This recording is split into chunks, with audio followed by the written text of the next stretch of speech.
warahmatullahi wabarakatuh. Hai teman-teman, perkenalkan nama saya Karismawati Napu dengan NIM 814123051.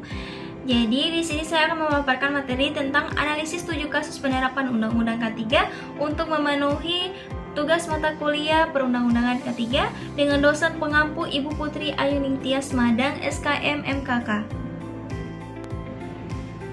Nah, kita pada kasus yang pertama itu, yaitu ada ledakan boiler dari pabrik kelapa sawit, di mana investigasi awalnya itu menunjukkan bahwa ledakan boiler terjadi karena tekanan melebihi batas normal dan sistem pengamanan itu tidak berfungsi.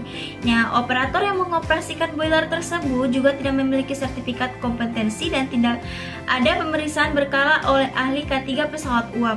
Nah, ini sangat tidak direkomendasikan ya teman-teman. Nah, kondisi ini menunjukkan adanya kelalaian dalam sistem pengawasan keselamatan kerja di perusahaan. Bahaya utama pada kasus ini merupakan tekanan tinggi pada boiler yang tidak terkontrol. Nah, resiko yang muncul adalah ledakan yang dapat menyebabkan kematian pekerja, luka bakar serius, serta kerusakan fasilitas produksi.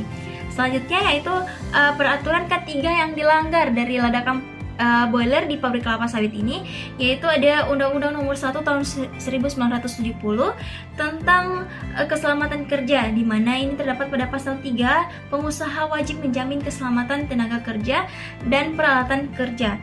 Selanjutnya ada Permenaker Nomor 37 Tahun 2016 tentang K3 bejana tekanan dan tangki timbun. Nah, di mana ini mengatur kewajiban pemeriksaan berkala serta sertifikat alat bertekanan. Selanjutnya yaitu ada Permenaker Nomor 2 Tahun 1982 tentang kualifikasi operator pesawat uap, di mana operator harus memiliki sertifikat kompetensi. Selanjutnya pihak yang bertanggung jawab akibat ledakan boiler di pabrik kelapa sawit ini yaitu manajemen perusahaan atau direktur perusahaan atau pengurus perusahaan dan penanggung jawab operasi pabrik, karena mereka ini memiliki kewajiban memastikan sistem keselamatan kerja ini berjalan dengan baik dan memastikan keselamatan dari para pekerjanya. Selanjutnya ada sanksi hukum. Berdasarkan pasal 15 Undang-Undang Nomor 1 Tahun 1970, pengusaha yang melanggar ketentuan keselamatan kerja dapat dikenakan pidana kurungan maksimal 3 bulan atau denda maksimal 100 juta, bahkan penghentian sementara kegiatan produksi oleh pengawas ketenagakerjaan dan pencabutan izin operasi alat atau izin usaha. Selanjutnya yaitu upaya pengendalian. Upaya pengendalian yang dapat dilakukan itu yaitu melakukan pemeriksaan berkala boiler, memastikan sertifikat lain operasi masih berlaku menggunakan operator bersertifikat, serta melakukan pemeliharaan dan pengujian sistem safety valve secara rutin. Selanjutnya kita pada kasus yang kedua, yaitu keracunan pestisida pada pekerja perkebunan. Nah, dari hasil investigasi awal, keracunan terjadi akibat paparan pestisida organofosfat dalam jangka waktu lama tanpa perlindungan yang memadai. Nah, dari identifikasi bahaya dan resiko, kita dapat bahaya, yaitu paparan bahaya kimia pestisida, dan resikonya itu keracunan, gangguan saraf, serta iritasi kulit atau gangguan kesehatan kronis. Nah, dari peraturan K3 yang dilanggar, yaitu Undang-Undang Nomor 1 Tahun 1970 tentang keselamatan kerja, di mana peraturan tentang pengelolaan bahan kimia berbahaya dan tidak tersedianya MSDS atau APD. Selanjutnya ada pihak yang bertanggung jawab. Nah, pihak yang bertanggung jawab di sini yaitu perusahaan perkebunan atau manajemen yang bertanggung jawab atas operasional kerja tersebut. Selanjutnya yaitu ada sanksi hukum yang dapat diberikan terkait keracunan pestisida pada pekerja perkebunan, yaitu teguran atau denda administratif, penghentian kegiatan kerja sementara, dan kemungkinan tuntutan pidana jika terbukti ada yang lalai. Yang selanjutnya ada upaya pengendalian, di mana upaya pengendalian yang dapat dilakukan yaitu penyediaan APD lengkap, pelatihan penggunaan pestisida, penyimpanan bahan kimia yang aman, serta penyediaan MSDS di area kerja. Selanjutnya yaitu kasus yang ketiga, jatuh dari ketinggian pada proyek konstruksi. Nah, dari investigasi awal dapat kita lihat pekerja jatuh dari ketinggian karena tidak menggunakan alat pelindung diri yang aman dan area kerja tidak memiliki pengaman. Nah, dari hasil investigasi awal tersebut dapat kita identifikasi bahaya dan resiko. Nah, bahaya tersebut yaitu pekerjaan di ketinggian tanpa perlindungan. Resiko yang dapat terjadi dari bahaya tersebut yaitu jatuh dari ketinggian yang menyebabkan cedera serius atau kematian. Selanjutnya, peraturan K3 yang dilanggar yaitu Undang-Undang Nomor 1 Tahun 1970 tentang keselamatan kerja, di mana peraturan K3 konstruksi mengenai pekerjaan di ketinggian.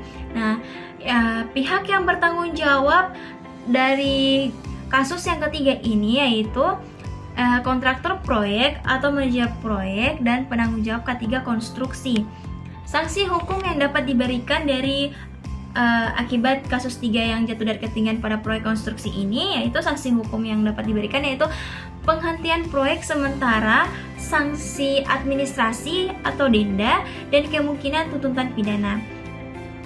Nah, dari upaya yang dapat kita lakukan untuk upaya pengendalian yaitu menyediakan full body harness, memasang guardrail, memberikan pelatihan kerja di ketinggian, serta menyusun rencana keselamatan konstruksi atau RKK.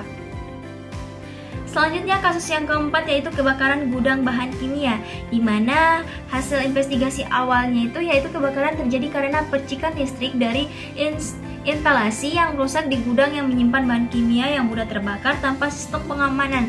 Nah, dari hasil investigasi awal kita dapat identifikasi bahaya dan resikonya, yaitu bahayanya itu bahan kimia mudah terbakar dan instalasi listrik rusak. Nah, dari bahaya tersebut kita memiliki resiko yaitu kebakaran besar, ledakan atau luka bakar, dan pencemaran lingkungan. Nah, dari peraturan K3 yang dilanggar oleh kasus kebakaran gudang bahan kimia tersebut yaitu Undang-Undang Nomor 1 Tahun 1970 tentang keselamatan kerja, di mana peraturan pengelolaan bahan kimia berbahaya. Nah, pihak yang bertanggung jawab dari kasus ini yaitu manajemen perusahaan dan pengelola gudang bahan kimia tersebut. Nah, sanksi hukum yang dapat diberikan yaitu denda administrasi, penghentian operasional gudang, dan kemungkinan tuntutan pidana. Nah, upaya pengendalian yang dapat kita lakukan yaitu penyimpanan bahan kimia sesuai standar, pemasangan ventilasi, penyediaan APAR yang sesuai, serta pelabelan bahan kimia dan pelatihan tanggap darurat. Selanjutnya kasus yang kelima yaitu paparan debu silika pada pekerja tambang. Dari hasil investigasi awal, pekerja mengalami gangguan paru akibat paparan debu silika yang tinggi karena tidak adanya sistem pengendalian debu dan penggunaan respirator yang memadai. Nah, dari hasil investigasi awal tersebut, dapat kita identifikasi bahaya dan resikonya, yaitu bahayanya itu debu silika dan respirable. Dari bahaya tersebut, kita dapat memiliki resiko penyakit paru seperti silikosis dan gangguan fungsi paru. Nah, dari peraturan K3 yang dilanggar lagi nih. Nah, yang dari peraturan K3 yang dilanggar yaitu Undang-Undang Nomor 1 Tahun 1970 tentang keselamatan kerja, peraturan tentang kesehatan kerja dan pengendalian lingkungan kerja. Nah, dari pihak yang bertanggung jawab yaitu perusahaan tambang dan manajemen operasional tambang. Nah, sanksi hukum yang dapat diberikan yaitu sanksi administratif, penghentian operasi sementara, dan kewajiban perbaikan sistem K3.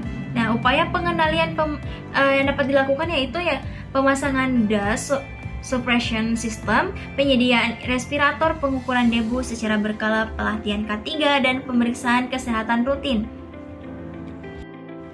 Selanjutnya ada kasus yang keenam yaitu kecelakaan forklift di gudang logistik, di mana hasil investigasi awalnya itu kecelakaan terjadi karena jalur forklift dan pejalan kaki tidak dipisahkan serta operator membawa muatan yang menghalangi pandangan. Nah, dari hasil investigasi awal tersebut dapat diidentifikasi bahaya dan resikonya, di mana bahayanya itu pergerakan alat berat di area kerja, dan resiko yang ditimbulkan dari bahaya tersebut yaitu tertabrak forklift, cedera pekerja, kerusakan barang. Nah, dari peraturan K3 yang dilanggar yaitu Undang-Undang Nomor 1 Tahun 1970 tentang keselamatan kerja, di mana peraturan penggunaan alat angkat dan angkut. Selanjutnya pihak yang bertanggung jawab yaitu perusahaan logistik dan supervisor gudang tersebut. Nah, sanksi hukum yang dapat diberikan yaitu teguran atau denda administratif dan kewajiban perbaikan sistem keselamatan kerja. Nah, upaya pengendalian yang dapat diberikan yaitu membuat jalur terpisah forklift dan pejalan kaki, pelatihan operator forklift, pembatasan kecepatan, serta pemasangan rambu keselamatan. Selanjutnya yaitu kasus yang terakhir, yaitu sengatan listrik pada teknisi, di mana hasil investigasi awal yaitu sengatan listrik terjadi karena teknisi memperbaiki panel listrik tanpa memutus sumber listrik dan tanpa prosedur loto. Nah, dari hasil investigasi awal tersebut kita dapat identifikasi bahaya dan resiko, yaitu bahayanya listrik bertegangan tinggi dan resiko dari bahaya tersebut yaitu sengatan listrik, luka bakar, bahkan kematian. Nah, peraturan K3 yang dilanggar dari kasus yang terakhir ini yaitu Undang-Undang Nomor 1 Tahun 1970 tentang keselamatan kerja, di mana peraturan K3 listrik atau prosedur keselamatan kerja listrik.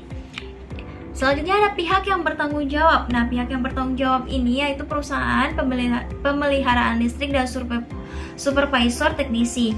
Nah, sanksi hukum yang akan didapat yaitu sanksi administratif, penghentian pekerjaan, dan kemungkinan tuntutan pidana. Nah, upaya pengendalian yang dapat kita berikan yaitu menerapkan prosedur lockout atau take out atau LOTO. Upaya pengendalian yang dapat kita berikan yaitu penerapan prosedur lockout atau TOGOAT atau LOTO, memastikan pemutusan sumber listrik sebelum pekerjaan, pelatihan K3 listrik, serta penggunaan APD listrik. Sekian dari saya, lebih dan kurangnya mohon maaf. Wabillahi taufiq wal hidayah. Wassalamualaikum warahmatullahi wabarakatuh.